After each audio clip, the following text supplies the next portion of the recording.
Selamat sore pemirsa TVR Parlemen, Anda menyaksikan TVR 17 bersama saya Dadi Ramadan. Tepat pukul 17 waktu Indonesia Barat, kami hadirkan kepada Anda sejumlah informasi paling baru dan paling menarik seputar kinerja dan kegiatan DPR RI yang telah disajikan oleh tim redaksi TVR Parlemen. Dan pemirsa TVR Parlemen adalah TVR 17. Selengkapnya.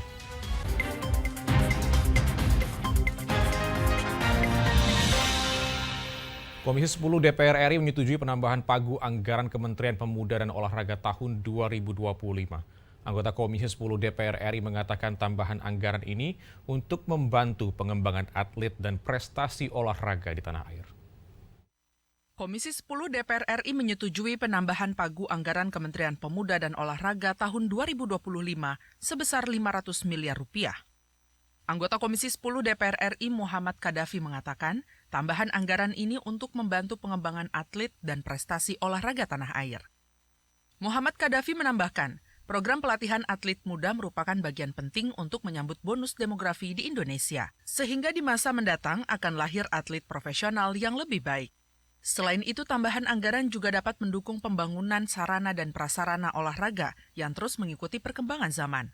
Tentunya tambahan anggaran ini tadi kita telah bahas beberapa perencanaan ke depan, terutama adalah bagaimana pengembangan untuk atlet-atlet muda kita. Ini sangat penting karena kita ketahui bahwa di saat bonus demografi ini banyak sekali potensi-potensi atlet. Oleh karena itu dengan pengembangan di sektor pelatihan untuk atlet-atlet muda ini semoga bisa akan melahirkan atlet-atlet profesional yang lebih baik dan juga tentunya akan semakin banyak pilihan untuk atlet-atlet nasional kita. Kemudian juga kita mendukung sarana prasarana olahraga. Kita ketahui bahwa sekarang kan bicara cabang olahraga itu sangat berkembang begitu cepat. Oleh karena itu kita harus bisa adaptasi dengan perkembangan dan juga persaingan sekarang dan mudah-mudahan dengan tambahan ini bisa mendorong peningkatan prestasi atlet Indonesia.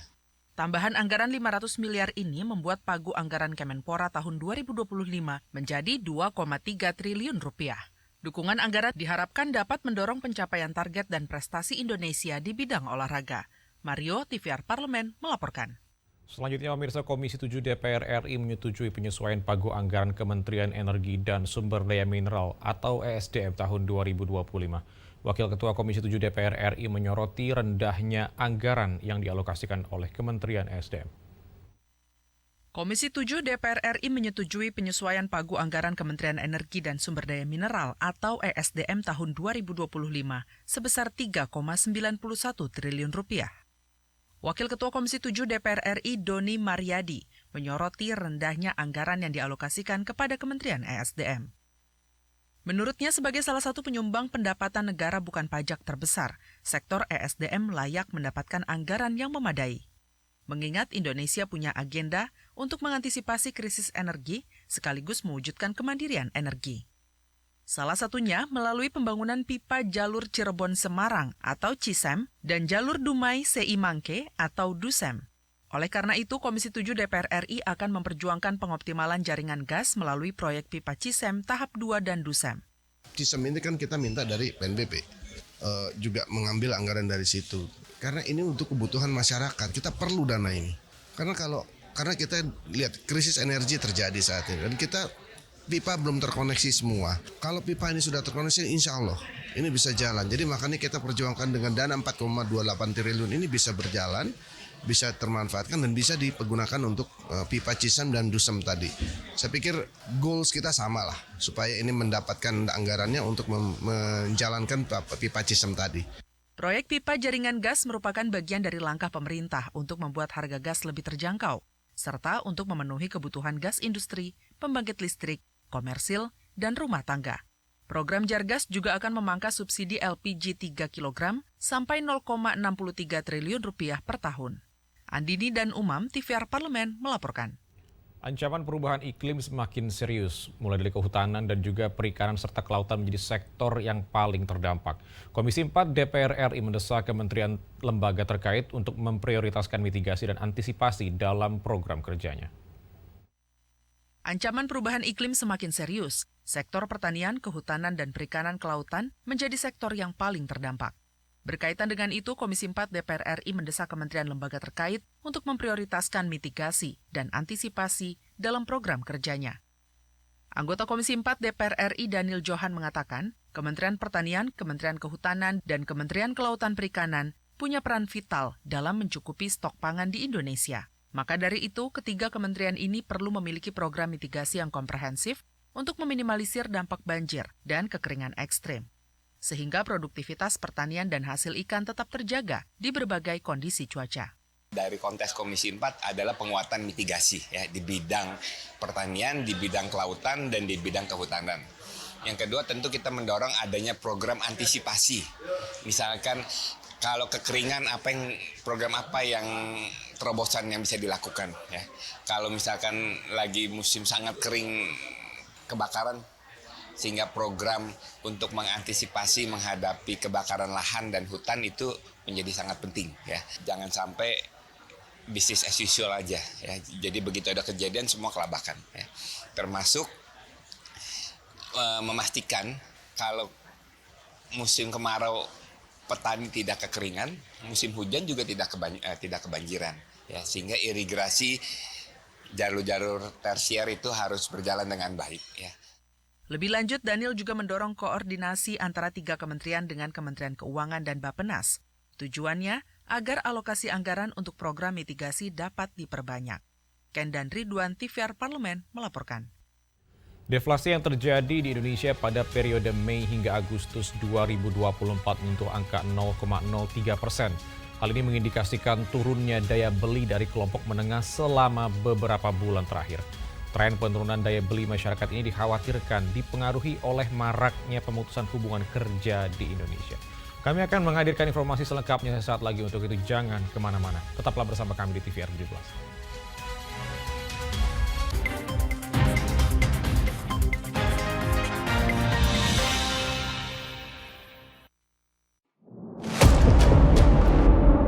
Sini ditambang. Konflik yang terjadi, Sini tidak mengizinkan. masalah yang tersisihkan menjadi kesenjangan sosial.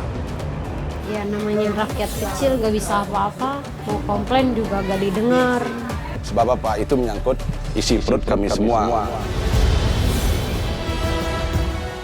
Bagaimana memutus keterbatasan untuk didengar? Jadi kalau misalnya masyarakat sudah merasa tidak lagi ada yang memperjuangkan aspirasinya, maka masyarakat memang sangat berhak untuk meminta dewan yang mewakili mereka di parlemen. Kami menyusuri batas-batas peristiwa, mengurai berbagai polemik yang terjadi, meluruhkan suara-suara marginal, menjadi nyata dalam setiap aspirasi, melaksanakan tugasnya sebagai wakil rakyat. Saksikan Aksi Dewan setiap hari Senin dan Rabu pukul 10.30 waktu Indonesia Barat, hanya di TVR Parlemen. DPR RI memiliki fungsi diplomasi dalam menjalankan politik luar negeri sesuai dengan pasal 116 Undang-Undang MD3. Kontribusi aktif BKSAP DPR RI memainkan peranan penting dalam memenangkan persaingan global melalui IPU, IPA, IPPF, IPA, dan PUIK. BKSAP memiliki komitmen yang tinggi dalam krisis kemanusiaan dunia. Fungsi diplomasi dijalankan untuk mendukung upaya pemerintah dalam melaksanakan politik luar negeri.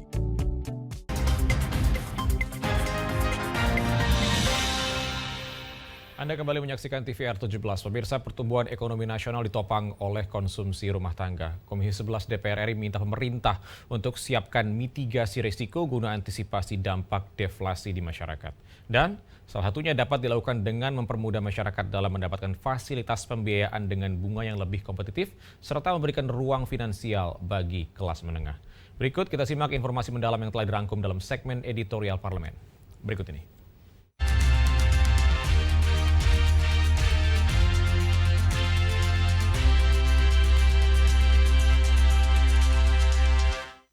Badan Pusat Statistik atau BPS mencatat terjadi deflasi pada Mei hingga Agustus 2024 sebesar 0,03%. Hal ini mengindikasikan turunnya daya beli dari kelompok menengah selama beberapa bulan terakhir. Terlihat dari angka konsumsi rumah tangga yang hanya tumbuh 4,9%. Dikhawatirkan Tren penurunan daya beli masyarakat ini dipengaruhi oleh maraknya pemutusan hubungan kerja, terlebih berdasarkan laporan Kementerian Tenaga Kerja. Periode Januari hingga Agustus 2024 sudah menembus 46.000 angka pemutusan hubungan kerja atau PHK. Kenaikan angka pemutusan hubungan kerja ini berdampak langsung pada tingkat pengangguran dan kesejahteraan sosial. DPR RI menegaskan, pemerintah harus mencermati perkembangan terkini dari kemampuan konsumsi masyarakat. Karena jika pelambatan terus terjadi dan dibiarkan, dampak ke perekonomian nasional akan cukup terasa. DPR RI mendorong pemerintah segera melakukan intervensi kebijakan sebelum hal ini menambah beban pada sistem jaminan sosial serta memperburuk ketimpangan ekonomi. Anggota Komisi 11 DPR RI Kamru Samad menyampaikan, karena pertumbuhan ekonomi nasional ditopang oleh konsumsi rumah tangga, pemerintah harus menyiapkan mitigasi resiko untuk mengantisipasi dampak deflasi di masyarakat. Ia menjelaskan, fenomena penurunan daya beli masyarakat khususnya pada kelompok menengah harus segera diatasi, karena berpotensi meningkatkan angka kemiskinan di Indonesia. Kamru Samad mendorong pemerintah melakukan langkah antisipasi pada kuartal keempat 2024 hingga kuartal pertama 2025. Salah satunya dengan mempermudah masyarakat untuk mendapatkan fasilitas pembiayaan dengan bunga yang lebih kompetitif, serta memberikan ruang finansial bagi kelas menengah dengan mempertimbangkan kebijakan perpajakan yang lebih rendah guna menjaga daya beli masyarakat tetap stabil dan berkontribusi pada perekonomian negara. Jadi data BPS menunjukkan bahwa ada kerentanan kelas menengah kita untuk jatuh di ruang rentang miskin. Artinya itu akan berpengaruh terhadap daya beli masyarakat. Karena yang spend money selama ini adalah kelas menengah kita. Nah, kalau itu terus terjadi, maka perlu ada dorongan peningkatan atau kemudahan untuk mendapatkan fasilitas pembiayaan buat kelas menengah, khususnya sektor swasta, dengan bunga yang lebih kompetitif. Artinya interestnya itu lebih rendah daripada bunga komersial, sehingga kelas menengah ini bisa lebih kreatif dalam mengembangkan potensi usaha yang dimilikinya. DPR mendorong pemerintah segera mengambil langkah konkret untuk mengantisipasi dampak rambatan yang ditimbulkan deflasi. Mulai dari merumuskan perlindungan sosial bagi kelas menengah untuk konsumsi, biaya pendidikan, kesehatan, dan transportasi. Lebih lanjut, pemerintah perlu mempertimbangkan kembali penaikan PPN tahun depan. Maka, anggota Komisi 6 DPR RI Siti Mukaromah menilai, pemerintah baru ke depan harus menggenjot program prioritas agar perekonomian rakyat tetap berjalan. Ketika kita melihat realitas lapangannya, kita memang masih sangat membutuhkan sekali untuk membantu masyarakat. Masyarakat secara luas sampai ke tingkat pelosok itu masih dalam posisi yang sangat-sangat kesusahan ya. Artinya kita masih butuh mereka itu untuk mendorong mereka mempunyai pertumbuhan ekonomi yang maksimal. Artinya income buat mereka sendiri sesungguhnya juga masih sangat butuh pertolongan kita, yang dalam hal ini adalah uluran kita bagaimana menguatkan secara kelembagaan untuk bisa meningkatkan perekonomian masyarakat. Ketika kita punya beberapa program-program prioritas itu harus dioptimalkan. Katakanlah misalnya bantuan modal terhadap UMKM. Redaksi TVR Parlemen melaporkan.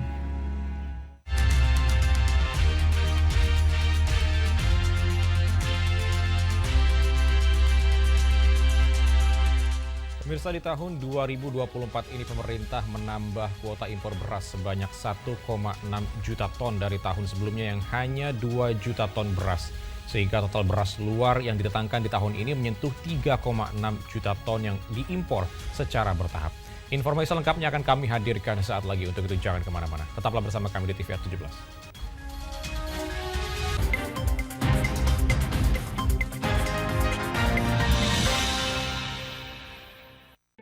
Selamat datang di Biro Pemberitaan Parlemen. Anda memasuki kawasan zona integritas menuju wilayah bebas dari korupsi atau WBK dan wilayah birokrasi bersih dan melayani atau WBBM. Biro Pemberitaan Parlemen berkomitmen penuh untuk mewujudkan wilayah bebas korupsi dan wilayah birokrasi bersih dan melayani. Komitmen kami, pejabat dan jajaran memiliki komitmen tinggi untuk mewujudkan WBK dan WBBM melalui reformasi birokrasi, khususnya dalam hal pencegahan korupsi dan peningkatan kualitas pelayanan publik. Kedua, bebas dari korupsi dengan terwujudnya wilayah bebas korupsi atau WBK, yang artinya bebas dari KKN, gratifikasi dan dari segala bentuk pungutan liar atau pungli. Terakhir, pelayanan prima dengan terwujudnya wilayah birokrasi bersih melayani, yaitu dengan meningkatnya kualitas pelayanan publik dan tercapainya kepuasan masyarakat terhadap pelayanan.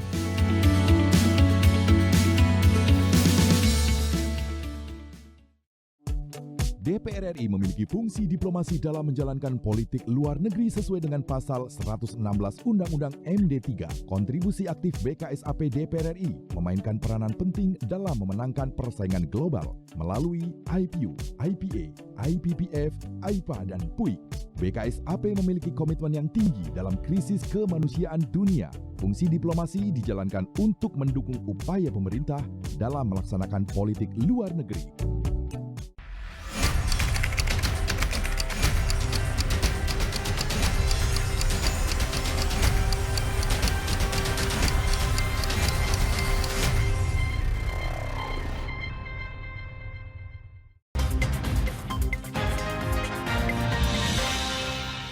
Masih bersama kami di TVR 17, pemirsa, kebijakan impor beras dinilai sebagai solusi dari sejumlah persoalan terkait dengan produksi beras dalam negeri yang menurun akibat kondisi lahan yang makin kritis imbas alih fungsi lahan.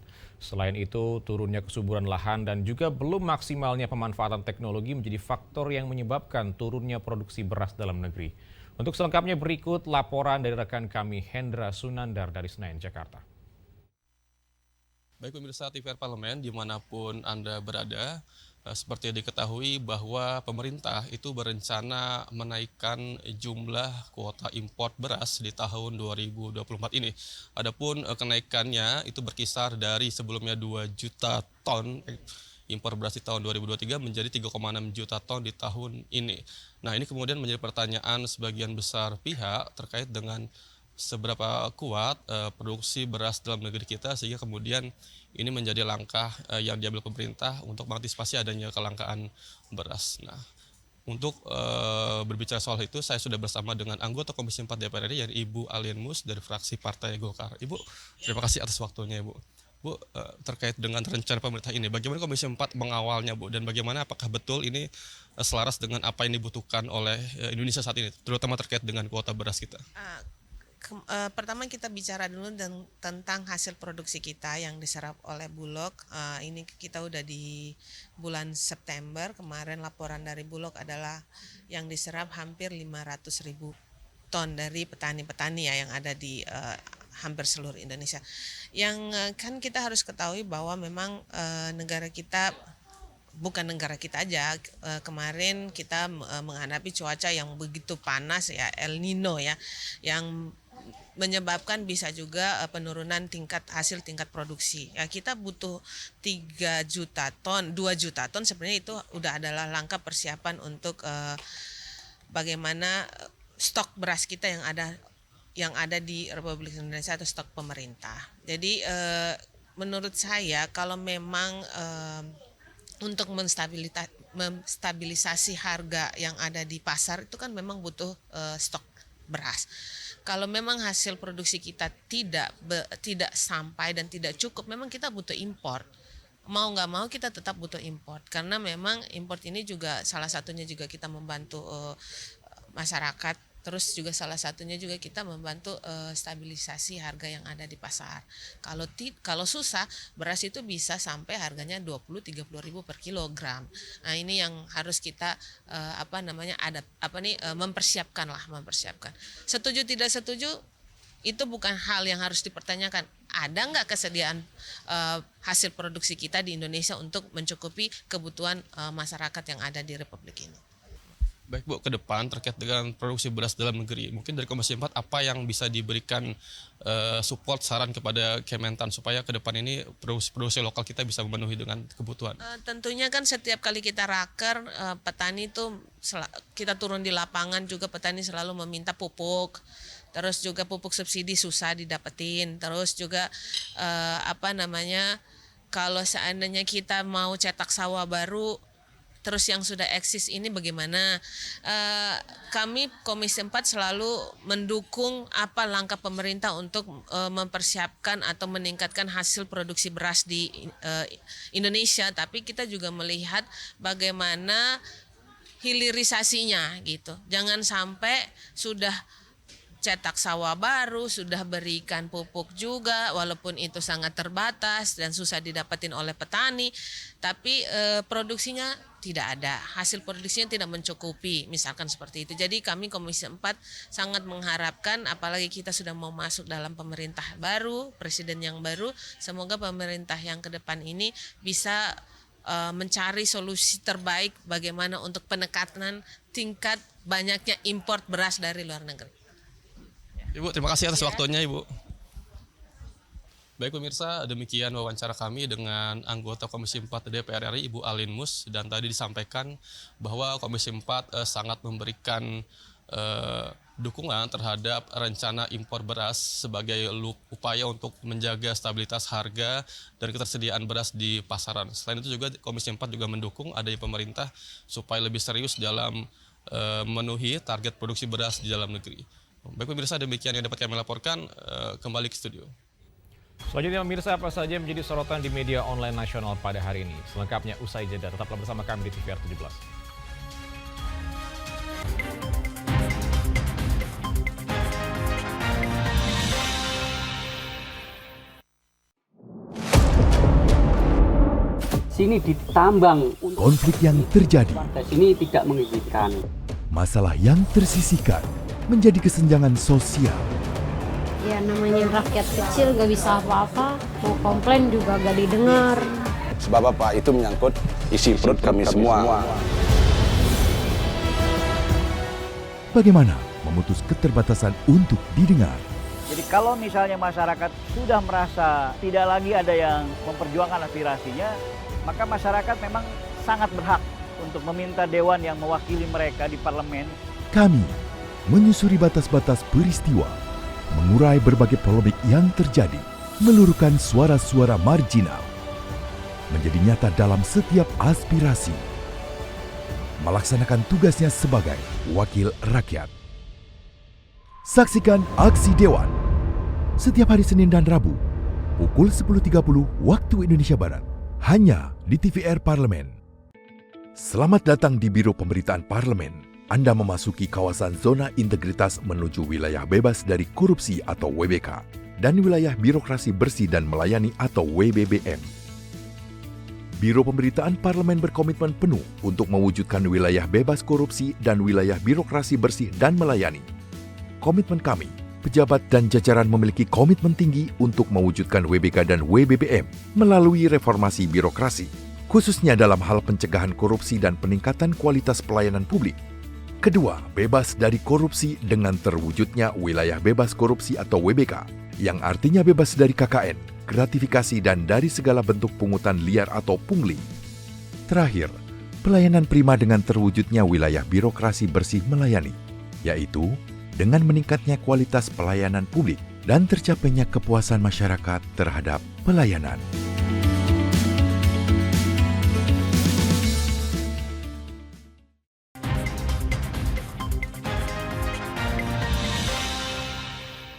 Kembali di TVR 17, pemirsa, kali ini kita masuk ke segmen media online nasional. Dan mari kita simak isu apa saja yang menjadi sorotan media serta tanggapan dari sejumlah anggota Dewan bersama rekan kami, Rini Reski.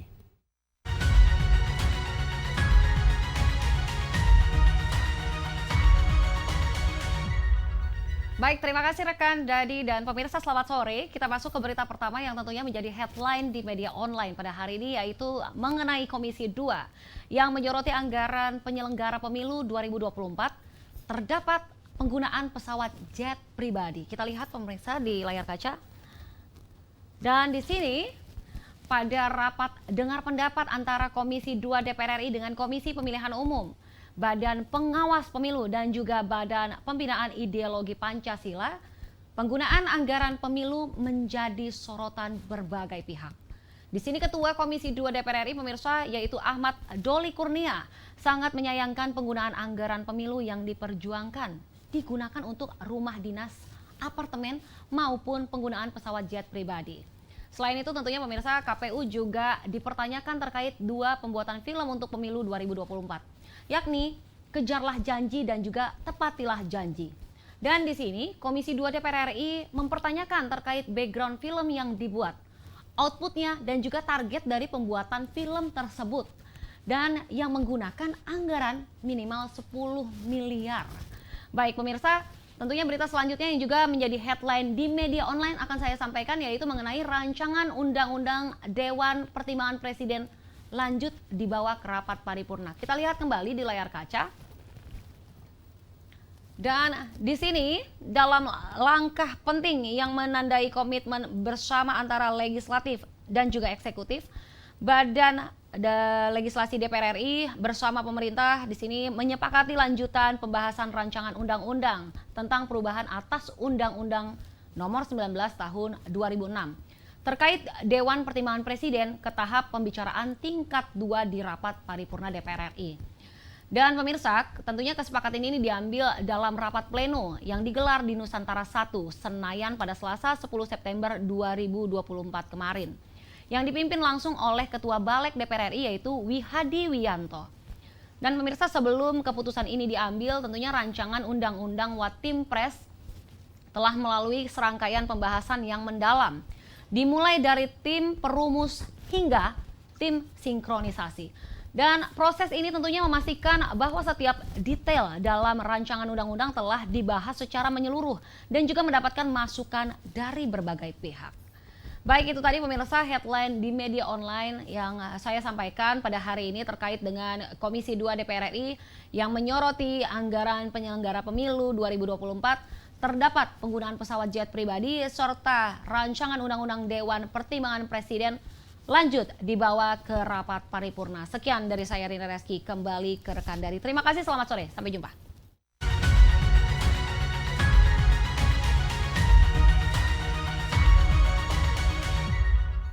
Baik, terima kasih rekan Rini yang telah menyampaikan sejumlah update sorotan dari media online nasional pada hari ini. Segmen media online tadi sekaligus menutup program TVR 17 edisi sore hari ini. Dan pemirsa tak lupa kami mengingatkan bahwa pada 1 Oktober 2024 mendatang Anda dapat menyaksikan momen pelantikan anggota DPR RI periode 2024-2029 secara langsung di kanal YouTube TVR Parlemen dan tvrparlemen.dpr.go.id. Saya Dede Ramadan beserta seluruh kru TVR Parlemen yang bertugas mengucapkan terima kasih dan pamit undur diri dari hadapan Anda. TVR Parlemen, referensi Indonesia.